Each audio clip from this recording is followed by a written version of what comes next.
Por eso hoy me encuentro con Ginette, abogada inmobiliaria, para que hablemos de un tema bastante importante. ¿Qué debería de revisar un inversionista antes de firmar un contrato en la República Dominicana?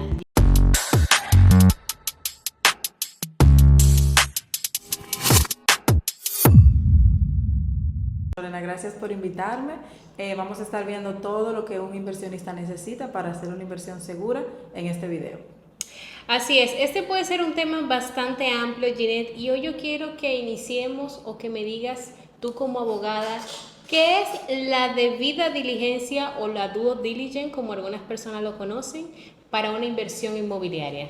Mira, siempre se habla de esto y es sumamente importante a la hora de invertir. Podemos a nivel de concepto conceptualizar que la debida diligencia no es más que el conjunto integral de acciones. O sea, aquí que nosotros hacemos, nosotros investigamos y analizamos todo lo que tiene que ver con la parte legal antes de tú hacer una inversión inmobiliaria. Que cuando hablamos de parte legal estamos hablando del título, cuál es el historial de esa propiedad o de ese terreno donde se está construyendo ese proyecto, la intención de compra y venta que se firma. O sea, es una revisión a nivel general para asegurarte de que la inversión se esté realizando correctamente y que sea segura, ¿cierto? Sí, y un poquito más. O sea, al hablar de integrales, porque integramos todo, lo que son los antecedentes, la documentación, cuáles son las personas que interactúan, que intervienen en esta transacción, ¿entiendes? Es un sinnúmero de informaciones que a veces la gente cree que es ver el título y está bien, ¿entiendes? No, es un poquito más profundo si realmente es una debida diligencia. Eso es así. Perfecto, mira, como dije antes ya, este tema puede ser bastante amplio, pero quiero que hoy nos enfoquemos en una parte en específico y ya después hablaremos de otras si se da la oportunidad, que es el documento que se firma cuando tú entras a una inversión en preconstrucción.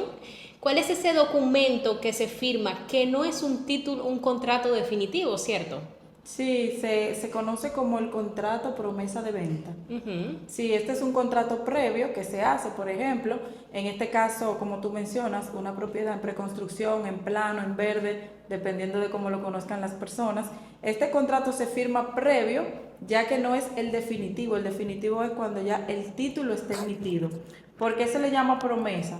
Porque en este momento tú lo que tienes es referencia del título madre, no del título final, que es la propiedad que tú estás comprando. Entonces te hace mención de una porción de tierra, de un título anterior, y entonces es por esto, porque simplemente tienes esta información. Cuando ya el título es emitido, entonces ahí es que tú tienes tu contrato definitivo, porque está hablando de tu título, con el número de la matrícula, la designación catastral, ¿entiendes? Como nombre y apellido, ese es como el acta de nacimiento de una propiedad. Entonces, hasta que no se emite, tú no tienes eso, por eso no es el contrato definitivo.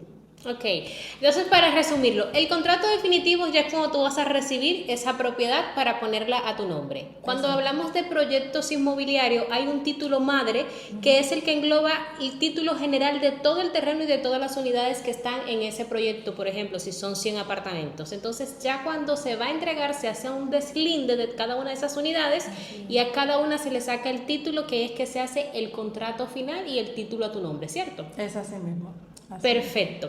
Ahora, esto puede ser un poco difícil de comprender para quien esté afuera, si tiene términos diferentes, pero yo quiero que, tratándose de inversionistas internacionales, nosotros que trabajamos con muchos españoles, por ejemplo, tú trabajas con, me habías dicho el otro día, En el mercado alemán. Alemán, ¿cierto? Si tú tuvieras que recomendarle a un inversionista 3 cosas principales que debe de evaluar en un contrato o en una intención de compra-venta, que es lo que firma, ¿qué sería? Aunque esto, hay que hacer la salvedad, esto no cubre la revisión que ustedes hacen como toda la investigación Claro. legal, pero ¿qué ellos deberían de revisar? O sea, tú lo que me dices es porque ¿cuáles serían los 3 puntos, los 3 artículos más sensibles que debemos prestarle mayor atención sin descuidar el resto? Exacto. Porque si el artículo tiene 15, 14, 10 artículos y yo te digo 3, entonces no es para que los otros no lo revisen, ¿verdad? Pero lo Esa más es la idea. sensible. Mira, en mi caso particular como abogada hay 3 partes muy importantes y que realmente afectan directamente con lo que es la parte económica, que es bastante importante en una inversión. Entonces yo te diría que el artículo que hace alusión a la política de precios, sería el número 1, la política de cancelación, ya sea porque la persona que compra desestime o porque el desarrollador desestime, y está también como número 3, te diría, la política de garantía. Estos son como los más importantes porque tienen mucha repercusión si hay algún cambio, ¿entiendes? Ya los otros también son importantes, hay que revisarlo, pero estos son como los más delicados y a lo que yo particularmente le presto más atención. Entonces, Gine, cuando tú dices política de precios, específicamente, ¿qué debe de revisar? Mira, en la política de precios hay dos cosas importantes. Número 1, identificar si es política de precio fijo, o sea que el precio no va a aumentar independiente de que las condiciones del mercado cambien. Y número 2, si la política de precio cambia. Si tiene una política de precio que cambia, o sea que te puede aumentar por condiciones que se den, entonces lo ideal es que tú tengas en tu contrato estipulado qué porcentaje te subiría en caso de inflación, de aumento de material y todo eso, y que esté atado ya sea o a Coprovi o a la Oficina Nacional de Estadística. Estos son como los parámetros para tú, en caso de que te aumente, pues tú puedas buscar aquí estos indicadores y decir, bueno, sí, efectivamente subió, según la Oficina Nacional de Estadística, un 2%, y eso es lo que me están aplicando. O sea, sería básicamente eso, entender si tiene o no tiene, y si tiene, de qué institución se está apalancando para tú tener un parámetro a seguir. Perfecto, o sea, ¿qué está cogido?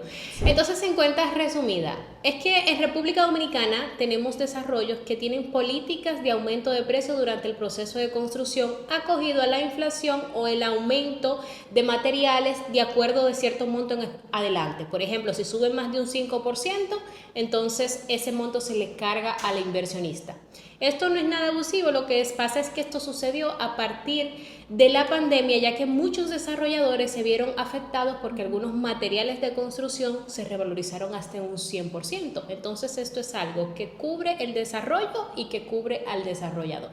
Sí, es una manera de ellos salvaguardar la inversión porque, como tú mencionas, cuando el COVID hubieron desarrolladores que luego no pudieron afrontar la situación por el alto costo. Entonces, en este caso se benefician todos porque están asumiendo ya de antemano si pasa cualquier evento para ellos poder garantizar la entrega. O sea, en este caso, si lo dice el contrato de manera explícita, entonces es totalmente válido porque el cliente ya puede entender si continúa con ese proyecto o no.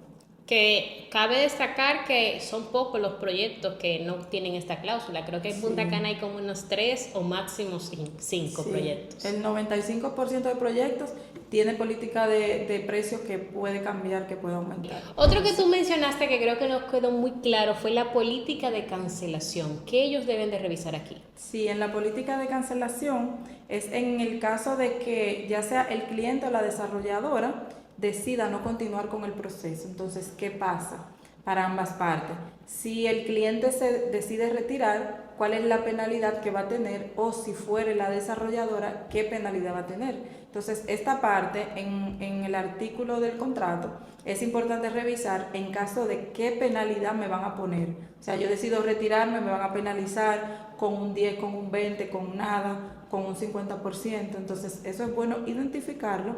Y también si esa desarrolladora tiene penalidad para su parte, en caso de que ellos desestimen, porque a veces dicen, no, porque si el cliente tiene que pagar, sí, pero es un negocio donde ambas partes están interviniendo y están aportando algo, y si el negocio no se lleva a cabo, entonces ambas partes pierden algo.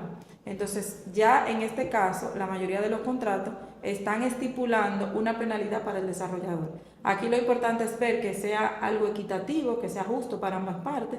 He visto muchos contratos ya que tienen una penalidad de, por ejemplo, un 20% para el cliente si se retira, y ellos también se penalizan con un 20% en caso de que ellos desestimen.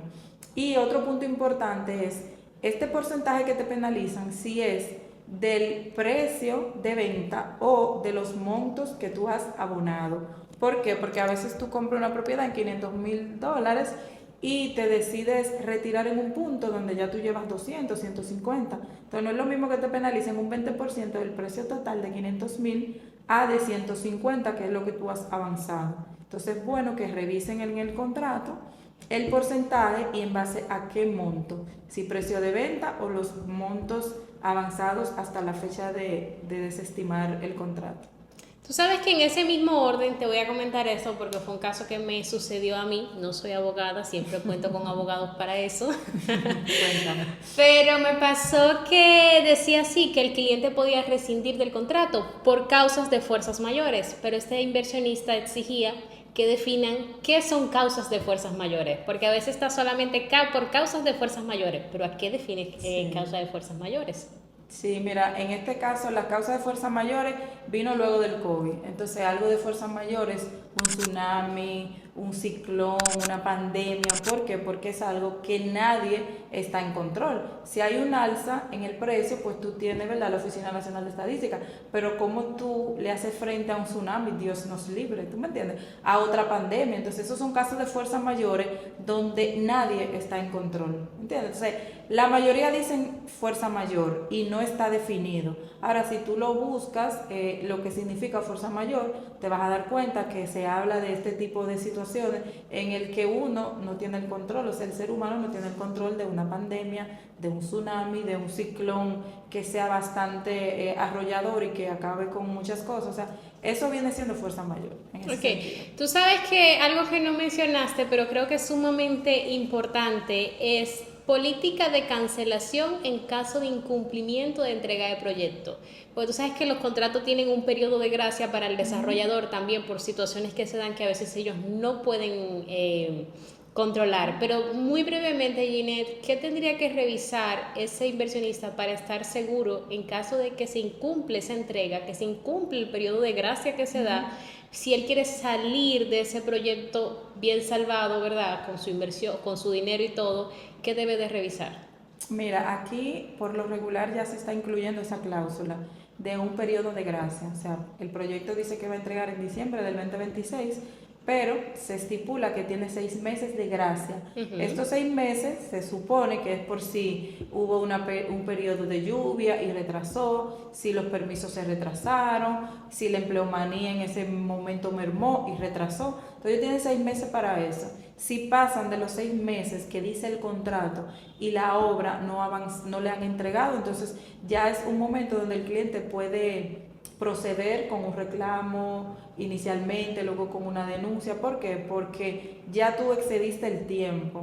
Fuera de ahí no he visto ningún contrato que diga qué pasaría, porque si el proyecto se retrasa con los 6 meses que ya tenía de gracia y tú te acercas y ellos te demuestran realmente fue por esta razón o fue por aquella, ya tú estás en todo tu derecho de decir, bueno, está bien, vamos a esperarlo porque yo investigué y realmente fue así. O tú vas al proyecto y te das cuenta, pero ahí no han puesto un blog. ¿Entiendes? Entonces ya eso es muy personal del cliente, cómo va a proceder. Pero a nivel del contrato, lo único que habla de eso es un periodo de gracia que ellos se dan, que por lo regular antes era de 3 meses, pero ahora es de 6. Entonces ya ahí es algo muy personal de cómo el cliente va a proceder. Ok, Ginette, entonces ahora pasando a la tercera que mencionaste, que fue garantía, ¿cierto? Entonces, ¿a qué te refieres con garantía sobre el proyecto? Sí, la política de garantía es este periodo que otorga el desarrollador ante vicios ocultos. Yo te entrego en un tiempo X y luego de la firma de este contrato definitivo, como hablamos inicialmente, el contrato definitivo te doy un periodo de 12 meses en el que si hay cualquier situación a nivel de construcción, algún vicio, una pared que se derrumba, algo bastante grande que pueda pasar dentro de este periodo de 12 meses, entonces ellos se hacen responsables. Aquí es importante que ellos sean un poco explícitos de qué abarca esta garantía, porque a veces tú reclamas y dices, no, eso no estaba dentro de la política de garantía. Entonces muchos ponen un adendum o te lo mencionan o te mandan un correo donde tú tienes bien especificado lo que significa la política de garantía, qué aplica y qué no. Ya tú sabes que si pasó la situación A, eso no es garantía, entonces no tienes que reclamarlo, pero si te pasa situación B, que está dentro de tu garantía, tú vas y lo reclamas. Entonces, por eso le veo mucha importancia, porque estamos trabajando con obras, tú sabes que a veces hay vicios ocultos, hay situaciones que se pueden dar y es sumamente importante, pues ya que te entregaron, pues que ese inmueble te perdure en el tiempo, eso es sumamente importante. Entonces, Ginette, para finalizar este video, porque pudiéramos hablar de muchísimas cosas más, pero aquí no va a dar el tiempo. Sí, no. Yo quiero que mencionemos algo que está dentro del contrato y fuera del contrato. Y es a quién le compras y a quién le depositas durante ese proyecto se va construyendo. Bueno, me imagino que tú te refieres cuando difiere el nombre. Porque si le compras al proyecto X y la cuenta es del proyecto X, está todo bien. Donde puede surgir inquietudes es si tú le estás comprando a X desarrolladora y luego te dicen deposita a esta cuenta que es de otra empresa. Eso puede suceder y es totalmente válido siempre y cuando haya un contrato que enlace esta relación. Por ejemplo, sucede mucho aquí con desarrolladoras que le otorgan el master broker para que ellos sean los encargados de vender ese proyecto. Entonces, lo ideal es que aunque una inmobiliaria se encargue de la comercialización, le sigan pagando a la desarrolladora. Pero a veces quizás como se lo otorgan a 2 o 3 a la vez, quizás ellos digan no hay problema, que esa desarrolladora reciba los fondos. Entonces, si te llega un caso en el que te vende una desarrolladora y le vas a depositar a una inmobiliaria, lo ideal es que tú preguntes por ese documento, ese contrato, donde la desarrolladora está autorizando a la inmobiliaria a recibir los fondos. Porque la realidad es que han sucedido fraudes y situaciones, no es un secreto para nadie. Entonces, esa es una forma de mitigarlo. Bueno, está bien, tú me dices que le estoy comprando a desarrolladora X y que le pague a Y. Ok, pero ¿dónde X autoriza a Y? Si te entregan ese documento y está totalmente válido, no hay problema. Ahora, si no hay un documento que avale esa relación, entonces te recomiendo pues que te ayudes de un abogado para que identifiques, porque si aquí se da, que quizá en otro país se pueda parecer extraño, aquí sí se da, lo único es que hay que hacer su debida diligencia para asegurarse de que sí esa empresa está autorizada a recibir esos fondos. Ok, entonces en resumen es que si tú le compras, por ejemplo, a Incasa, que no sé si existe un nombre así, si tú le compras a la desarrolladora Incasa, y ese es el que figura en el contrato, ese dinero debe de ir a una cuenta de Incasa. Pero en caso de que te pasen una cuenta de otra empresa o incluso de un broker que puede ser el master broker, el comercializador autorizado de ese proyecto, debe de existir un documento que enlace a esas dos empresas o una autorización de la desarrolladora al master broker para hacer el cobro de esas mensualidades que se debe de depositar de los avances durante el proceso de construcción, ¿cierto? Y también está, que no hemos tocado, que es un tema bastante amplio, pero se da mucho cuando el proyecto tiene fideicomiso.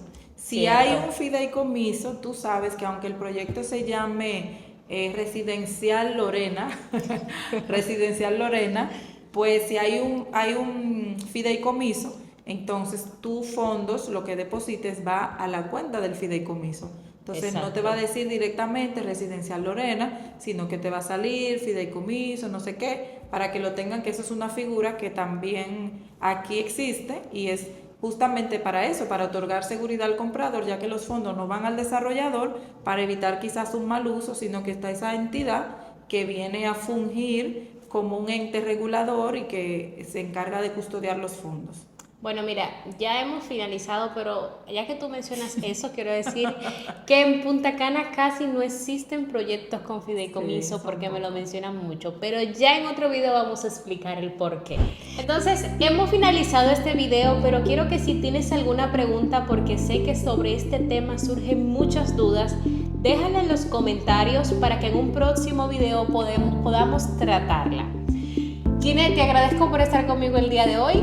Bueno, gracias a ti por invitarme. Espero que este contenido sea de aporte a tu comunidad. Así es que nada, feliz de estar aquí. Bien. Entonces nos vemos en el próximo video. Recuerda seguirme y activar la campanita para que te des cuenta cuando viene el próximo contenido.